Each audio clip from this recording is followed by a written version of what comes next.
तो भगवान वृंदावन मूड में है ना, और भगवान मथुरा के मूड में है, और भगवान द्वारकाधीश भी है। तो द्वारका में भगवान राजा है, मथुरा में भगवान एक किशोर अवस्था में है, और वृंदावन में भगवान एक ग्वाल बाल के रूप में है। तो स्पेशली जब भगवान द्वारका में थे, और स्पेशली जब वृंदावन वासियों को छोड़कर जब भगवान मथुरा चले गए थे और वहां से फिर द्वारका चले गए, तो भगवान ने वृंदावन वासियों को संदेश भेजा कि तुम मुझसे मिलने के लिए आओ। और कहाँ मिलने के लिए आओ? जब भगवान सूर्य ग्रहण के समय कुरुक्षेत्र में भगवान स्नान के लिए गए थे, तो बलराम जी और यशोदा माँ के साथ। और उस समय जो वृंदावन वासियों ने भगवान को जब उन्होंने भगवान का रथ खींचा कि हम आपको कहाँ लेकर जाना चाहते हैं, वृंदावन, तो वो जो स्पेशल पास टाइम है वो जगन्नाथ जी का पास टाइम है, जिसको हम जगन्नाथ रथ यात्रा बोलते हैं। तो इम्पोर्टेंट क्या है कि भगवान के अलग अलग मूड्स होते हैं, पर उसमें भी भगवान को सबसे प्रिय कौन सा मूड लगता है? भगवान कहाँ रहते हैं हमेशा, नित्य? भगवान कभी भी वृंदावन नहीं छोड़ते। भगवान को अपना वृंदावन का जो मूड है, और बल्कि जो भगवान अपने भक्तों को जो आनंद देते हैं, वो भगवान का सबसे फेवरेट मोमेंट है। जैसे हम कहते हैं ना कोडाक मोमेंट तो हमारे लिए कोडाक मोमेंट है, पर भगवान के लिए वृंदावन के, भगवान के भक्तों के। और वृंदावन विशेष क्यों है? वृंदावन में ऐसा क्या विशेष है जो बाकी जगह नहीं मिलता? भगवान ने रासलीला की वहां। हाँ, रासलीला तो एक्सटर्नल है, वो हो सकता है रासलीला हो, या हो सकता है भगवान अपने सखाओं के साथ खेल रहे हो, वहां हो सकता है भगवान गाय चरा रहे हो, पर उन सब के पीछे रहस्य क्या है? क्यों भगवान को वृंदावन की लीलाएं बहुत पसंद है? भगवान क्यों द्वारकाधीश बनकर रहना नहीं चाहते? वहां तो भगवान की रानी है, 16,108 रानियां, और हर रानी मतलब तो भगवान की भी तो सेवा करने के लिए उत्सुक है। तो वहां पर भी सभी भक्त भगवान की सेवा करते हैं, पर जिस तरह वृंदावन में भगवान की सेवा होती है, वैसा भगवान को प्रेम कहीं नहीं मिलता। क्योंकि वृंदावन में क्या है? भगवान ही नहीं है, भगवान भी नहीं है ना। वहां भगवान राजा है, ना वहां भगवान स्वयं ईश्वर है। वहां पर वो सिर्फ एक नंद कुमार की तरह है ना, एक अपने श्याम सुंदर रूप में है। और स्पेशली बिकॉज वृंदावन में, तो यहाँ इस संसार में हम जीवित हैं और कुछ वस्तुएं मृत हैं, हम चेतन है और कुछ वस्तुएं जड़ हैं। जैसे टीवी या फिर आप देखिए ग्लास या माइक, ये सब बोल सकते हैं? ये नहीं बोल सकते। पेड़ पौधे बोल सकते हैं यहाँ पर? नहीं बोल सकते। पर वृंदावन में हर कोई भगवान का गुणगान करता है। वृंदावन में तो जल और पहाड़, पेड़ पौधे, यहाँ तक कि तो आज तो हम एक श्लोक डिस्कस करेंगे, तो उसमें तो भंवरा भी भगवान का गुणगान करता है। तो एक भंवरा भी भगवान का गुणगान करता है। या भगवान की बांसुरी तो वेणु गीत है। जिस तरह वेणु गीत है, वेणु भगवान का गुणगान करती है, उसी तरह भ्रमर, भंवरे, वो भी भगवान का गुणगान करते हैं। तो हर वस्तु भगवान का गुणगान, और बल्कि भगवान को भगवान न समझते हुए उनका गुणगान करते हैं। और भगवान को ऐश्वर्य से विहीन जो प्रेम होता है, वो वास्तव में पसंद है। अभी तो हम भगवान को ऐश्वर्य से देख रहे हैं, तभी आप भगवान का आलिंगन नहीं कर सकते, नहीं, हम भगवान को दूर से प्रणाम करते हैं। तो यहां पर एक दूरी है, भगवान को ये दूरी भी पसंद नहीं। पर भगवान के साथ संबंध बनाने से पहले हमें समझना पड़ेगा भगवान चाहते क्या, तभी फिर भगवान हमसे बात करेंगे। नहीं तो भगवान कहेंगे तो आप अगर किसी को समझना चाहते हैं, तो घर में कोई मेहमान आएगा तो आप अपनी इच्छा से खिलाएंगे या उसकी इच्छा से खिलाएंगे? है ना। अगर बच्चे का जन्मदिन होगा तो आप अपनी इच्छा से गिफ्ट देंगे या बच्चे की इच्छा से गिफ्ट देंगे? क्या कहते हैं? तो इसीलिए भगवान को समझना ज्यादा जरूरी है। भगवान को हम सब पूजा तो करते हैं, पर वो हम अपनी दृष्टि से करते हैं, या भगवान को जिन चीजों से हम वर्शिप करते हैं, वो चीजें वो हमारे परिप्रेक्ष्य से, हमारी दृष्टि से। पर भगवान के परिप्रेक्ष्य से अगर हम भगवान को फूल अर्पित कर रहे हैं, तो वो क्या है? हमारे परिप्रेक्ष्य से वो फूल है। आप भगवान को गुलाब अर्पित कर सकते हैं, भगवान को चंपा अर्पित कर सकते हैं, पर भगवान के लिए वो क्या है? फूल है। वो क्या है भगवान के लिए? तो प्रेम नजर कैसे वो प्रेम नजर कैसे आएगा? ठीक है, आपने फूल दे दिया तो भगवान तो सिर्फ भाव देख रहे हैं ना, कि प्रेम से पहले कुछ, हाँ, प्रेम से पहले कुछ आएगा।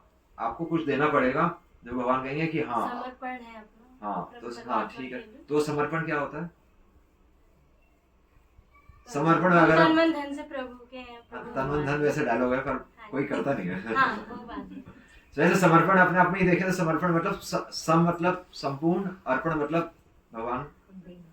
हम बोलते गाते तो हैं क्या तेरा तुझको अर्पण क्या लागे मेरा, पर वो होता नहीं है क्योंकि हम सबसे कीमती चीज भगवान को नहीं देते। वो क्या है?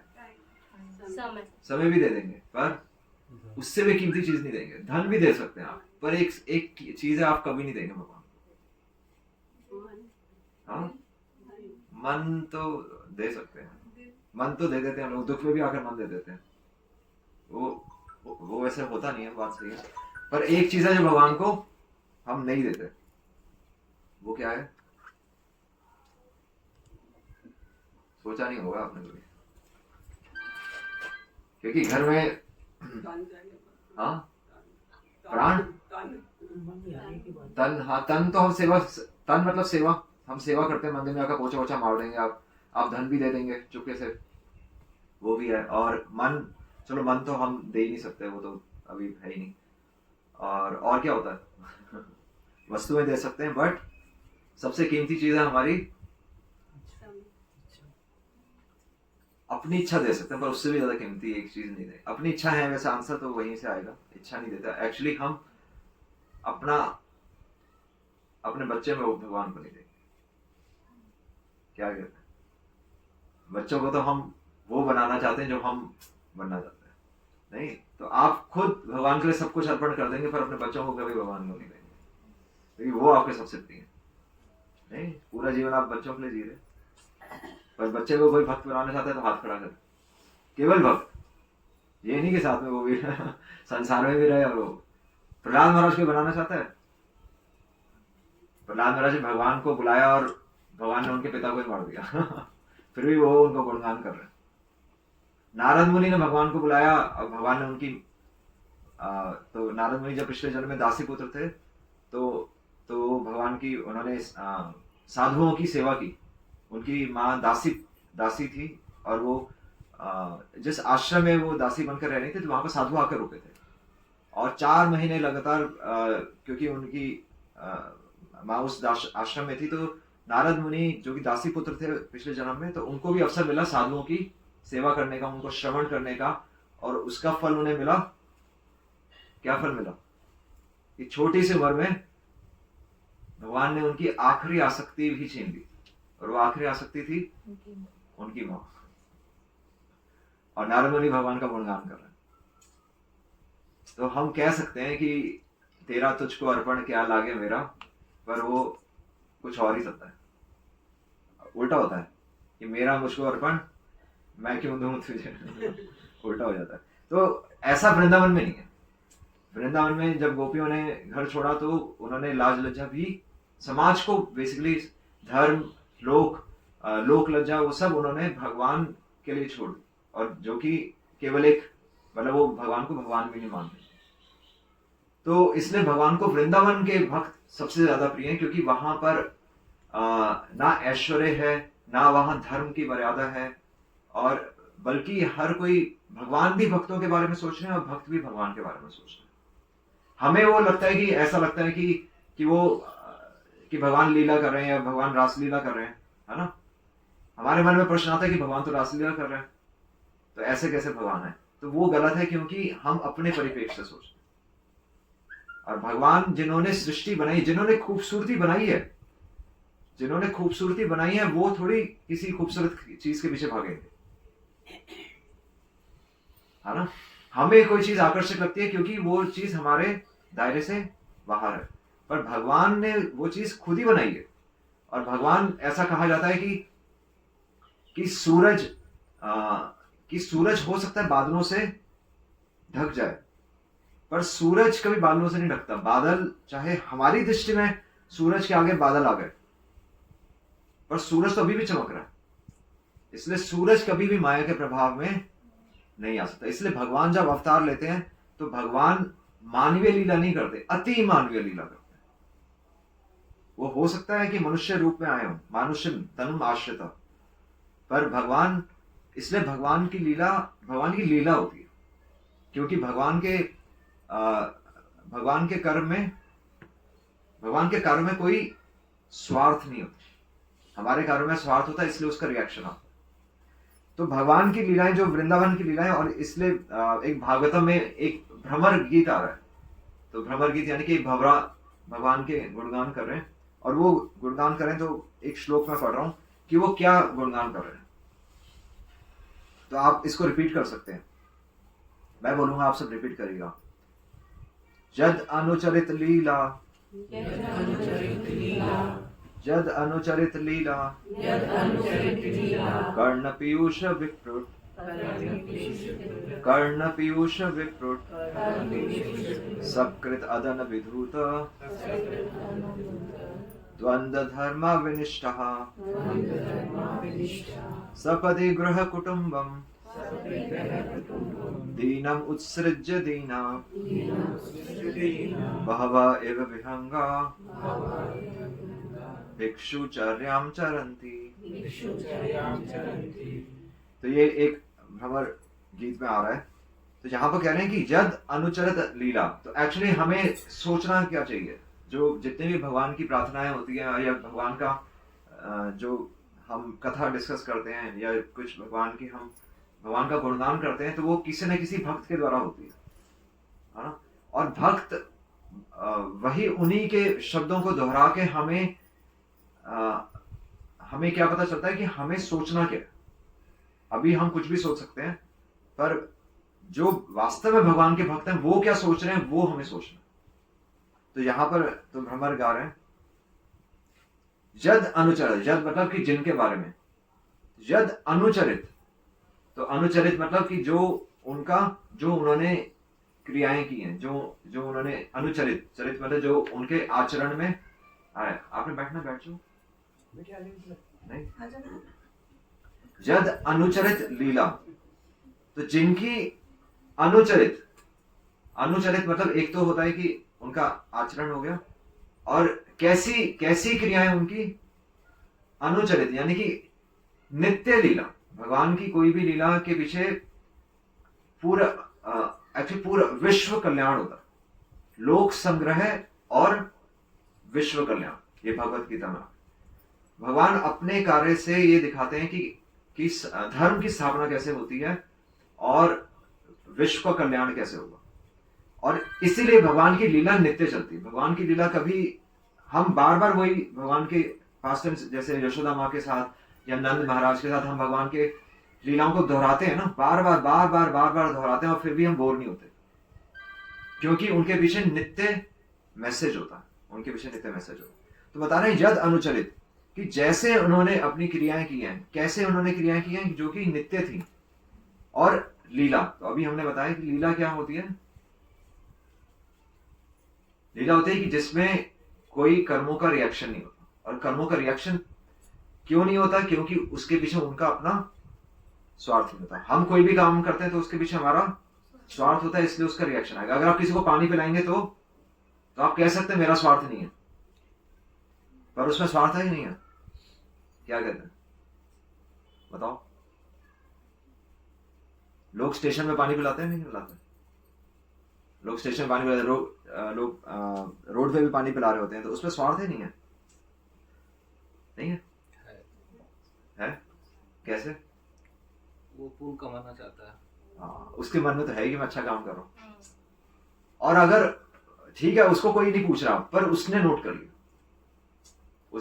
वो कभी ना कभी बोलेगा कि मैं इतना करता था। या फिर अगर मान लीजिए भगवान उसे नरक भेज दें, तो नरक में जाके जरूर बोलेगा भगवान मैंने पानी तो जरूर पिलाया था, उसका क्या हुआ? तो इसलिए कहीं ना कहीं हम अच्छे बनना चाहते ही हैं, तभी तो एक्चुअली हम ये सब कर रहे हैं।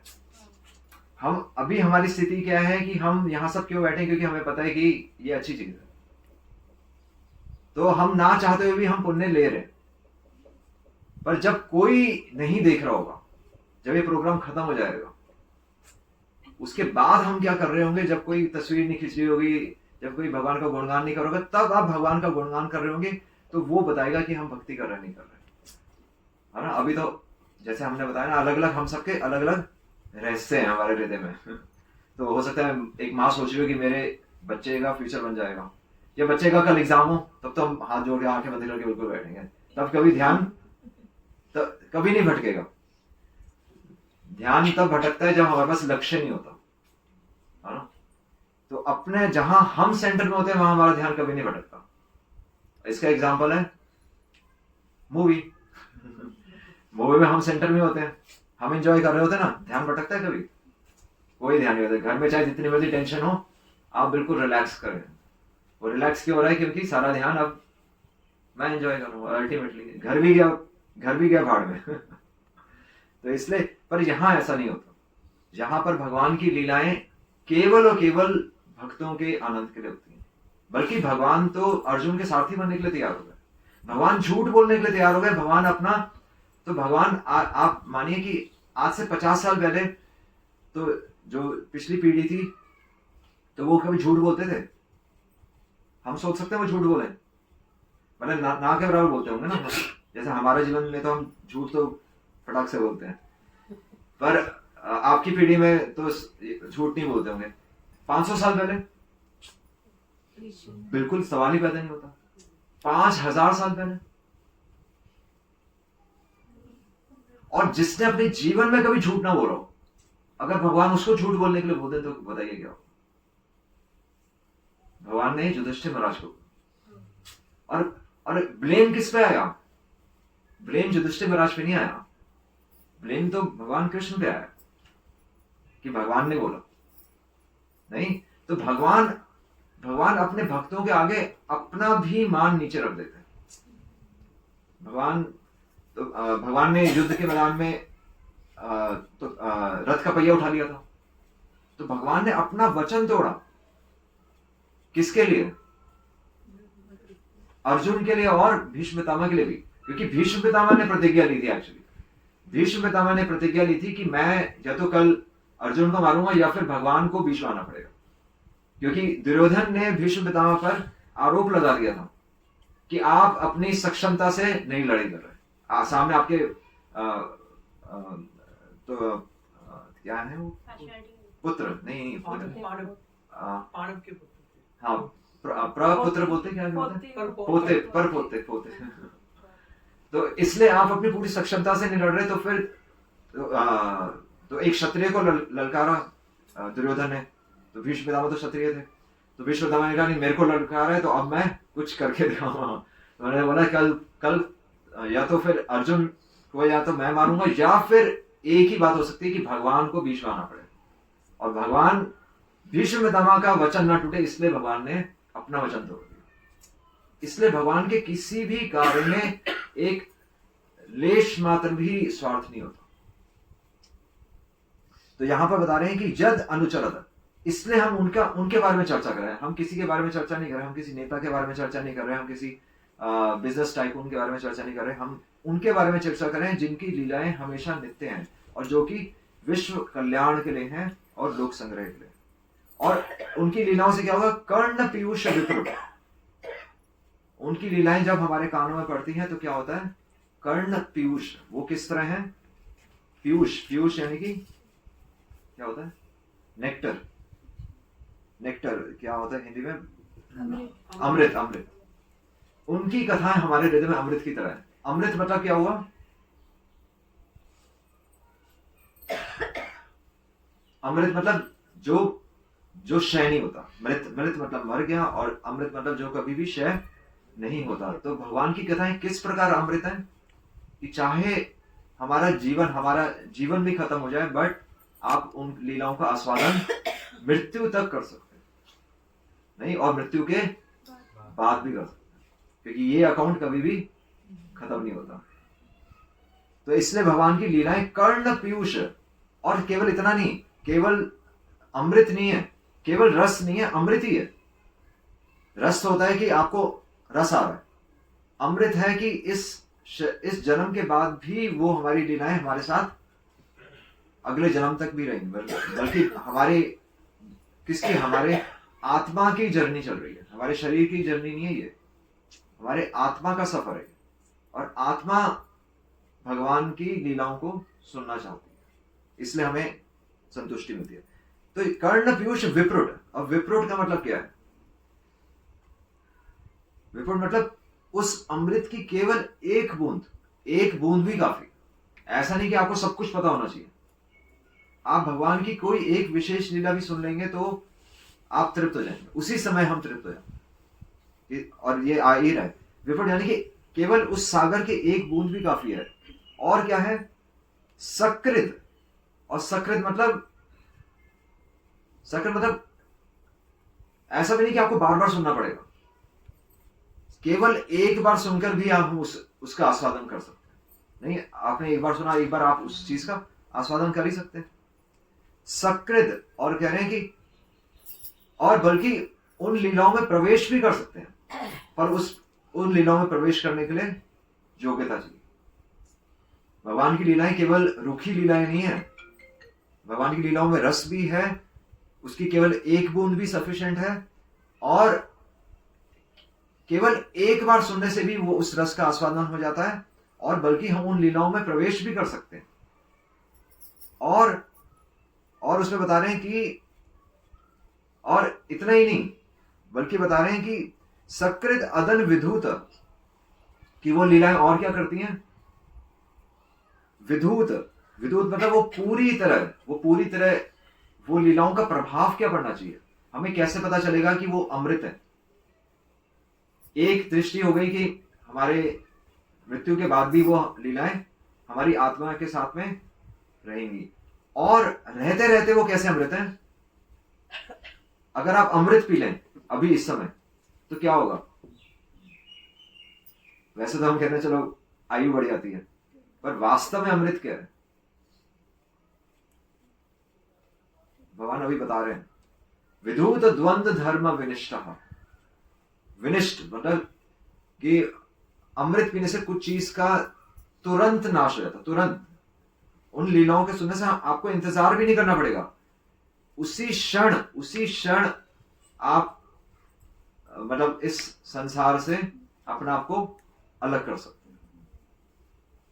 तो अब बताइए क्या हुआ मतलब अमृत पीने का? संसार से अलग करने का मतलब क्या हुआ?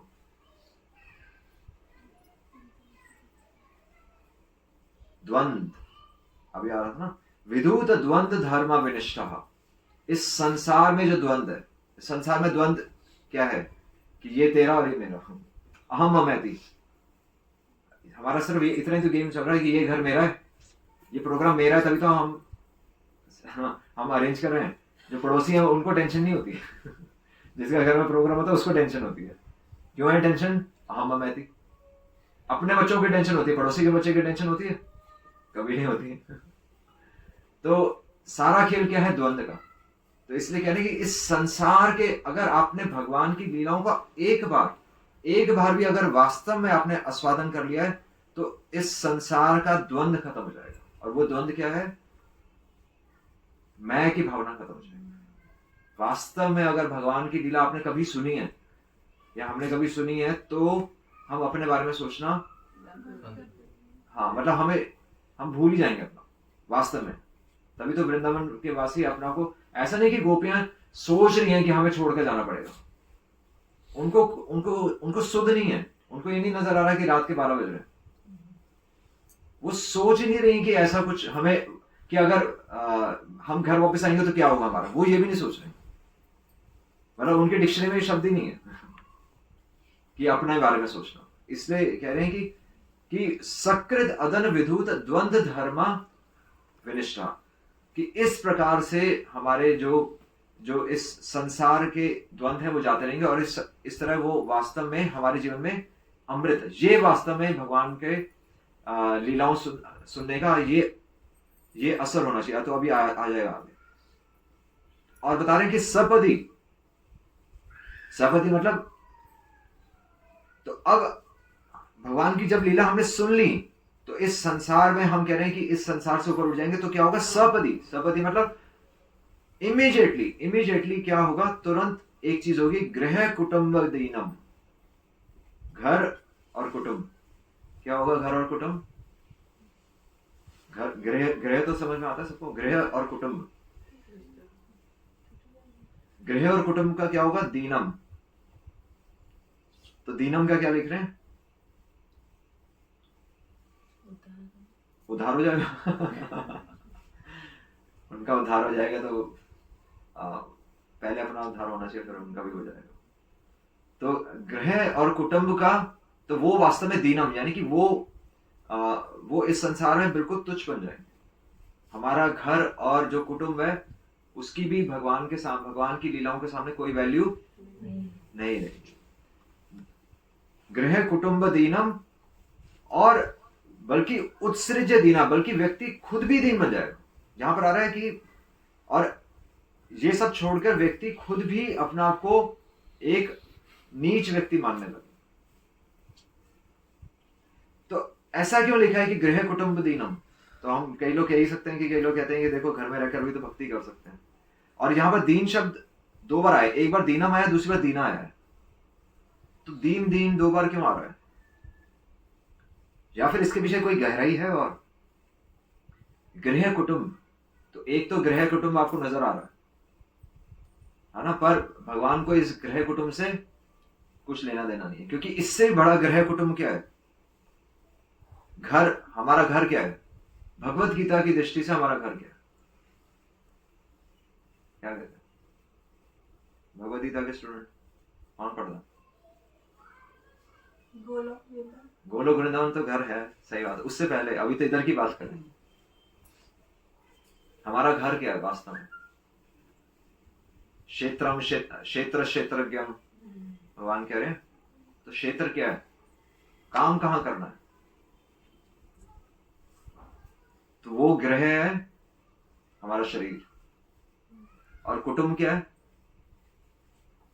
अगर शरीर हमारा ग्रह हो गया तभी तो हम कह रहे हैं अहम ममैति। अल्टीमेटली हम अपने परिवार के बारे में भी नहीं सोच रहे, क्योंकि अगर परिवार में कोई हमारी इच्छा के विरुद्ध कोई काम करता है तो हम सीधा उसको गुस्सा करते हैं। तो अल्टीमेटली कौन इंपॉर्टेंट होगा? मैं इंपॉर्टेंट। तो जब ग्रह की बात हो रही, ग्रह ये शरीर है, और कुटुंब क्या हुआ? हाँ क्या है? क्षेत्रज्ञ। हाँ, नहीं क्षेत्रज्ञ तो जानने वाला हो गया। कुटुंब यानी कि इस शरीर से ही कुछ चीजें बाहर निकल रही हैं। जैसे हमारे घर में ही हमारे घर का एक्सटेंशन है कुटुंब, उसी प्रकार शरीर का एक्सटेंशन क्या है? हाथ, पैर, नाक, इंद्रियां। तो हम अपनी इंद्रियों को इंपॉर्टेंस नहीं देंगे, भगवान ही कह रहे हैं। जैसे ही आप भगवान की लीलाएं हमारे कानों में जाती हैं, जैसे ही भगवान के नाम के रस का हम आस्वादन करते हैं, उसी समय हम अपने शरीर और अपनी इंद्रियों के बारे में सोचना छोड़ देते हैं, और अपने आप को हम वास्तव में और क्यों छोड़ देते हैं? क्योंकि उत्सृज्य दीना, क्योंकि हम खुद, हमें समझ में आ जाता है कि हम पापी हैं, कि हम पापी हैं। एक व्यक्ति को साक्षात अपने दर्शन हो जाते हैं। भगवान, जब हमें भगवान का निस्वार्थ भाव नजर आता है तो हमें नजर आता है कि हम कितने स्वार्थी है ना, और इसलिए व्यक्ति फिर अपने लिए प्रयास करना बंद कर देता है। और कह रहे हैं कि बहवा इह विहंगा, और ऐसे अनेक लोग हैं जो कि किस प्रकार, मतलब जो ऐसा महसूस करते हैं, और वो किस प्रकार कार्य करते हैं? वो अपने आप को एक यह मतलब यहां पर, कहां पर? विहंगा। तो विहंगा, तो यहां पर वृंदावन की बात हो रही है। ये भ्रमर है ना, तो कह रहे हैं कि वृंदावन की बात हो रही है। तो वृंदावन में इस तरह के लोग इस चेतना में एक विहंगा, मतलब या तो चिड़िया हम ले सकते हैं, चिड़ियों की तरह, या तो चिड़िया, या फिर बतख की तरह। स्वैन होता है ना, तो स्वैन क्या बोलते हैं? हंस होता है ना। हंस का एक गुण होता है। वो क्या होता है? वो दूध का दूध और पानी का पानी अलग कर सकते हैं।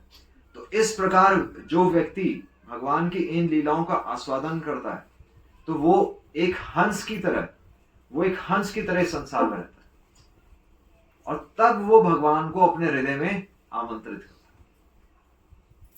तो यही आ रहा है ना कि गृह कुटुंब। तो हम भगवान को कहां खींच रहे हैं? हम भगवान का रथ खींच रहे हैं, तो हम भगवान को अपने हृदय में बुला रहे हैं। वैसे तो बाहर से हम भगवान का रथ खींच रहे हैं, पर रथ खींच कर कहां ले जा रहे हैं? कहां जाता है रथ? गुंडीचा मंदिर। वहां पर जगन्नाथपुरी मंदिर से गुंडीचा मंदिर ले जाया जाता है, और गुंडीचा मंदिर में तो एक दिन पहले मंदिर मार्जन होता है। इसी प्रकार भगवान को हृदय में आमंत्रित करने से पहले हृदय का मार्जन होता है, और वो मार्जन ये मार्जन है कि हम अपने शरीर और अपनी इंद्रियों को क्या करते हैं? हम अपने शरीर और इंद्रियों को हम इंपॉर्टेंस नहीं देते। हम भगवान को अपना हीरो मानते हैं, अपने शरीर की भी हम सेवा नहीं करते।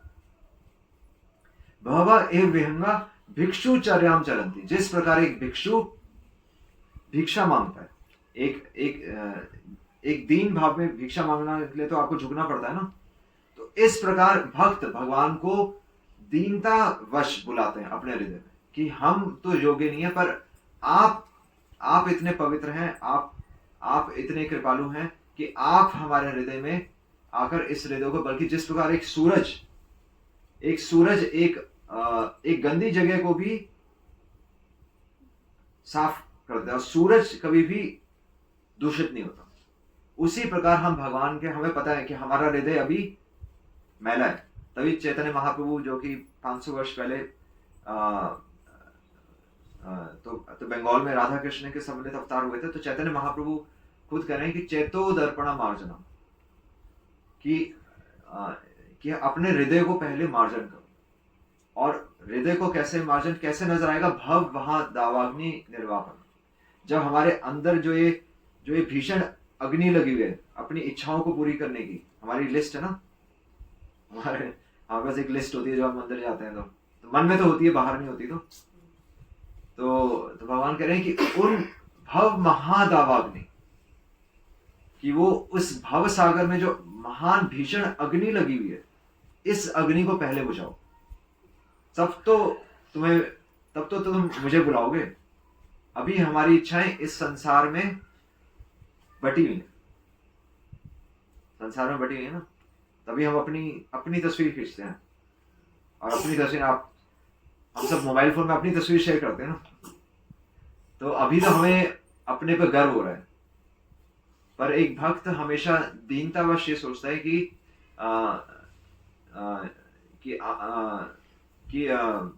विषय दुर्जन सदा कामरत किचु नहीं मोरा गुण, कि मैं हमेशा इस संसार के जो विषैली चीजें हैं उनके पीछे भागता हूं, है ना, बल्कि और मेरे अंदर कोई भी गुण नहीं है। तो ये बता रहे हैं कि इसलिए बता रहे हैं कि एक भक्त भगवान का गुणगान कैसे करता है कि इस संसार में, इसीलिए क्योंकि मैं इतना नीच हूं, इसलिए इस संसार में जो भी कुछ है वो सब आपका है, और इसलिए ये शरीर भी आपका है और ये परिवार भी आपका है, और इसलिए ये समझ के फिर हम हर वस्तु को भगवान की, तब हम हर वस्तु को भगवान की सेवा लगा, तब हम ये कह सकते हैं कि क्या शुरू में क्या गा रहे थे कि तेरा तुझको अर्पण क्या लागेगा। उसके बाद ये अगर हम गाएं तो फिर इसका मतलब है, अगर हम ये समझ रहे हैं कि हर वस्तु मेरी भगवान की सेवा में लगनी चाहिए, उसके बाद अगर हम ऐसा बोलें तो उसके बाद हम अभी ये नहीं बोलेंगे कि सुख संपत्ति क्या है, दे सुख संपत्ति घर आवे कष्ट मिटे तन का, तो वो तो अपने बारे में थोड़ी भक्त सोचता है। तो उसको कौन सी सुख संपत्ति चाहिए? मीरा क्या गा रही है, उसको भक्त के लिए संपत्ति क्या है? मीरा क्या गा रही है? सेंट मीरा, पता है ना मीरा क्या गा रही है? राम रतन धन पाए। तो असली धन क्या है? भगवान का नाम। इसलिए हम भगवान का नाम लेते हैं, हरे कृष्णा कृष्णा कृष्णा हरे हरे, हरे राम राम राम हरे हरे। इसलिए कह रहे हैं कि वास्तव में अगर हमें कोई संपत्ति चाहिए तो वो आपके नाम में एक बार नाम रस मात्र है, आपके नाम में रस चाहिए। नाम तो सैकड़ों लोग लेते हैं, राम राम जी बोलते नहीं, पर वो सिर्फ राम राम जी, या फिर बोलते हैं राम नाम सत्य है। जब राम नाम सत्य है तब तो डर लगता है, नहीं डर नहीं लगता। तो जब मृत्यु आती है डर क्यों लगता है? हम तो भगवान के पास जा रहे हैं, तो डर इसलिए लगता है क्योंकि हमें पता है कि हम भगवान के पास नहीं जा रहे, हम इसी संसार में वापस आएंगे, इसलिए डर लगता है। हमें पता है कि इस संसार में वापस आकर हमें वही दुख मिलेगा, है ना, और इतनी मेहनत जो हमने की वो फिर वेस्ट हो गई। तो इसलिए एक भक्त कहता है कि भगवान की सुंदरता किसमें है? भगवान की सुंदरता इसी में है कि भगवान हमें ये अनुभव करा दें कि हम योग्य नहीं है। और भगवान का नाम एक्चुअली इस संसार का नहीं, भगवान का नाम उस संसार से, है ना। और इसलिए एक भक्त, और इसी प्रकार भगवान की लीला, इसलिए भगवान की लीलाएं अनंत होती है और अनंत काल से चल रही है, क्योंकि बार बार हमें ये स्मरण, हमें अपने आप को स्मरण दिलवाना है कि भगवान की लीलाओं के माध्यम से ही हम अपने आप को भूलेंगे, अपना स्वार्थ हम छोड़ेंगे। और इसलिए लिख रहे हैं कि इफ वन एक्चुअली हियर्स, अगर वास्तव में हम भगवान का नाम हमने सुन लिया तो उसका प्रभाव क्या होना चाहिए? क्या प्रभाव होना चाहिए? कि और सुनने का मन, कि हमें इस संसार के चिंताओं के बारे में ध्यान ना आए। ये संसार की चिंताएं तो जिस प्रकार दिन के बाद रात आता है, रात आती है ना, दिन के बाद रात आती है, तो चिंताएं तो हमेशा ही रहेंगी। चिंताएं, वो कहते हैं ना कि चिंताएं कभी खत्म नहीं होती, व्यक्ति खत्म हो जाता है पर चिंताएं खत्म नहीं होती। तो चिंताएं रहेंगी, बल्कि भक्त कभी भी चिंता नहीं करता है, क्योंकि वो अपनी सारी एनर्जी भगवान के गुणगान में लगाना चाहता है।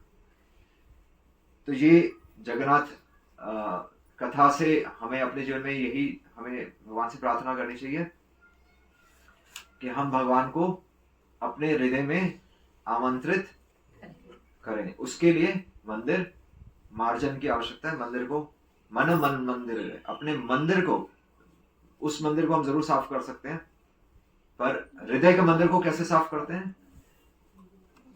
भगवान के नाम से। हरे कृष्णा कृष्णा कृष्णा हरे हरे, हरे राम राम राम हरे हरे। भगवान का नाम और भगवान की लीलाएं, और भगवान हमसे चाहते क्या है?